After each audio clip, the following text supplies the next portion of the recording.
Please comment, like, share, and subscribe. follow us on Facebook, Instagram, and YouTube. Spicy, tasty vegan cuisine. Yeah. I want to come now to you, Mama Naasira. Yes. And we will show a link first of this food that you actually have been doing in the Gambia. And I love that with vitamins not in those tablets that they told us. Exactly. You're welcome. And I have to tell you, I've looked at all your videos. It's just absolutely amazing. Tell us about this work that you do. I know you've come from the US to Africa to the Gambia. Yes, I want to introduce myself properly so you can get a little bit of background. I'm Naasira Ageela, known as Mama Naasira, and I'm currently here in the Gambia, West Africa. 4 years coming up in November. I'm a native of San Francisco, California, a graduate from City College of San Francisco as a library technician, do lots of research and information all the time. I have a BA in humanities from New College of San Francisco. I also raised 3 lovely, healthy sons. I've been married 40 years to 3 different husbands, but I just kept it moving because I'm into healing men, okay? I have been a vegan for 18 years, plant-based, a vegetarian for 47 years because I had a very severe illness and I had to change my lifestyle. I'm an entrepreneur. I have been here in the Gambia training over 20 vegan chefs, young women from 18 to 32. I'm a co-author of 9 books. They're actually black and white, 3 of them, color, and Amazon charges so much money, we had to make sure we got them economically with the black and white, and we have them 3 in ebooks, and they can be purchased on Amazon. One of them is #1 in the UK, and the other one is #1 on Amazon. I'm also, let's see, I also had an experience at 19. I was in the medical field. I started working as a nurse assistant. And after a year in college studying medical assistant, I've been very ambitious since 17. I actually got a position working at UC Medical Center of San Francisco as a lab tech phlebotomist. And I became really good with drawing the blood. I had an unfortunate accident, and the patient I drew blood from, she bumped me and I stuck myself with the needle and contracted hepatitis B. And after that experience at 19, and it was because I was working, going to school, living with roommates, eating out of all these different restaurants, and just because I was healthy, my mother did not work, so I had pretty good food. We did eat meat and so forth, but I didn't have that going to college. So my doctor, he said, you know, your liver is swollen. You know, I couldn't eat anything. I had to eat something every 2 hours. That, you know, the acidic was so rampant in my system. So he said, you're going to need to eat the way your mother raised you. And I was confused. And he said, I mean, no more hamburgers and French fries. So I took that as a knowledge. And since I worked at the university, we had health food stores in the areas. So I started going to the health food stores and started asking questions. And I also took my mother's food.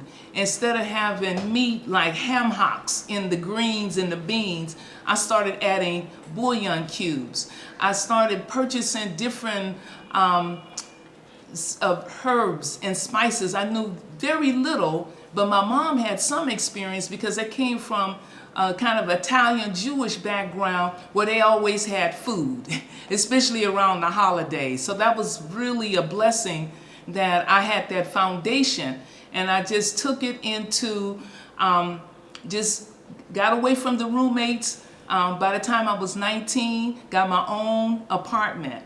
And I cooked, and I had celebrations where people would come to my house and I would feed them because I couldn't just eat anywhere.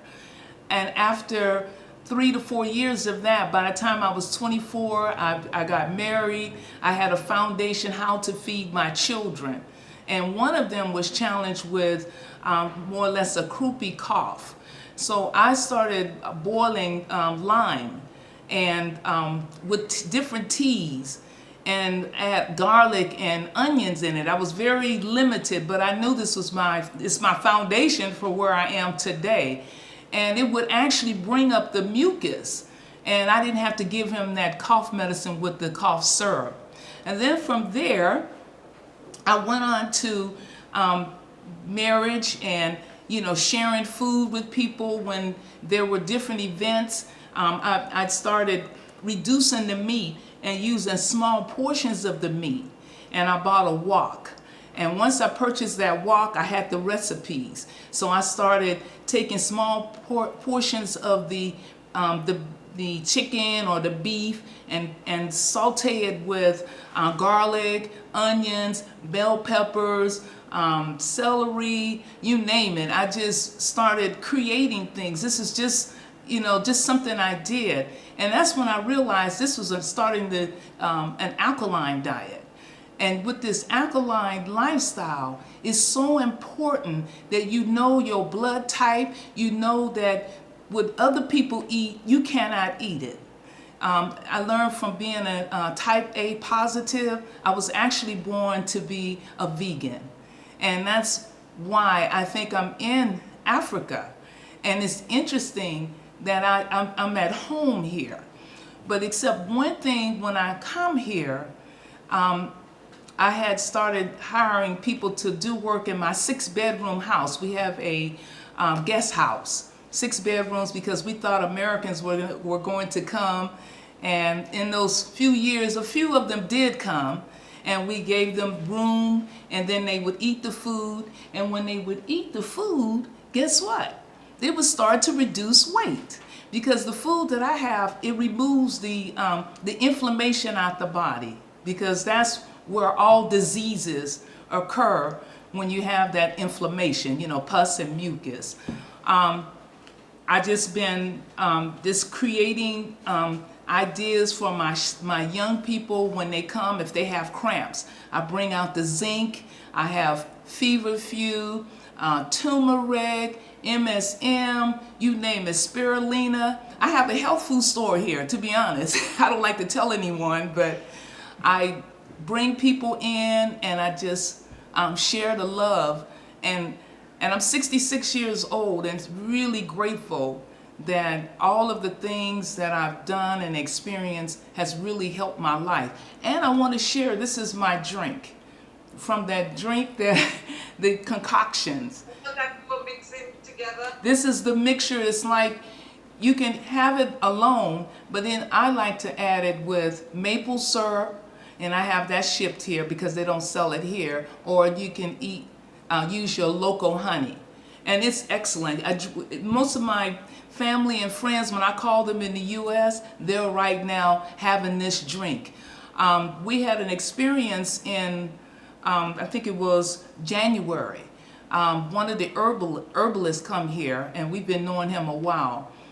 He said that since I have this wonderful drink, he wanted to present it to the West African community, the Nigerians, so that they can, if I had something to present, or any of us from Africa that can help our community and ourselves, he would present it to them. And they did, and this was in January and February. And suddenly, voila, in March, here it is, the COVID. And it's been helping people with malaria here, with high blood pressure. I mean, this thing here is so powerful. If you have any sniffle, this will take care of it. So I'm not saying it's the actual, condition or the herb or the drink, but I think if you have any challenges, and we all have at least, I have 30 some of these ingredients in my pot. But if you have just 10 of these things, you'll be fine. And you won't have to go to any doctors unless there is something going on. To you, Mama Naasira, what I really enjoyed was that you were able to through the Gambia, because we grow up in Africa, and Africa is a country for some people, but as we travel on our beautiful continent, we know the availability of food. So in the Gambia, that you have all of this, and that you've taught people to just make a concoction and drink it. Mm-hmm. Because at some point they were saying to us, put in the hot water, the lemon, all the citrus, put in the ginger and the honey. And then suddenly there were all these things that said, no, don't do that. That's not for COVID. Don't do that anymore. And I was saying, but my mother brought us up on that. So we were doing this 50 years ago. Why are we not doing this anymore? So Mama Naasira, what would you like to say to us in terms of food security and taking responsibility for healthy eating? Yeah, it was lovely listening to the wonderful ladies speak about their experiences. I had so many things that had gone on in my mind. First of all, since we do have our books, I was reading through my book this week, and I saw the one thing for a lot of us, people who are melanated dominant, we must eat the way our ancestors. It's not about what the government or what anybody else say. You have to look at you. So with me, knowing that I need sunlight, when I lived in San Francisco, I was cold with allergies. I was sick all the time, and going to the doctors, I would break out. I was a mess. My mom left the South, Arkansas, ended up in San Francisco because of the opportunities, and she didn't nurse me because she told me a nurse told her you can dry your milk up. So therefore, I became very ill. So I'm thinking, going back to your ancestors, a lot of these sicknesses that we have is pre-existence. Sicknesses, like I have hepatitis. I can easily get infected and sick again. But the one thing, I worked in the corporate world for 45 plus years. The last 15 years of working at the City College of San Francisco, I was one of the only persons, from a vegetarian more or less to strict vegan. I never used my medical, because when I did go to them, they couldn't tell me anything, and I would have to tell them. I said, oh, my stomach has been paining me, and I'm just wondering if this relationship or this job, is that affecting me? And one doctor said, you need to take a vacation. So I did, and I let that environment go. I think it's more or less, as I was thinking too, an alkaline diet opposed to acidic diet. Since my body is more melanated dominant, I don't need the fats and the proteins. I need more of the legumes, the fruits, lots of fruits, lots of vegetables, greens. Here in the Gambia, they're more or less melanated dominant. But because they've taken on the more or less the colonizers or the Europeans approach, they have that in their lifestyles, and they're the ones having this, what they never had before, diabetes. Like my mother died of cancer at 66 because she was eating the food that isn't our food. And I think we need to re-educate ourselves. This is the time for education. Read, study. Good way. Yes. Google it. That's a good to end it with is to re-educate ourselves. You got to re-educate yourself. Show everybody. I know that it ends too quickly. Yes. So in closing, we really ask people, because it's the F show because of my name. Yes, ma'am. So for me, F is for freedom. From Naasira, F is for? My first sentence in what I wrote today was, first, love yourself. Love yourself. So F is for first. Well, I want to thank you all for your time and for sharing so generously and graciously. And we always want the topics to be quite diverse, and so people can get a little pinch and a hint of different things. So thank you so very much, everybody. Thank you. Good night. Goodbye. Go to bed, Daisy. We're so happy that you could be with us. Bye. Bye-bye. Bye, everybody. Take Bye. care. Thank you. Bye. Bye. Please comment, like, Share and subscribe. Follow us on Facebook, Instagram, and YouTube.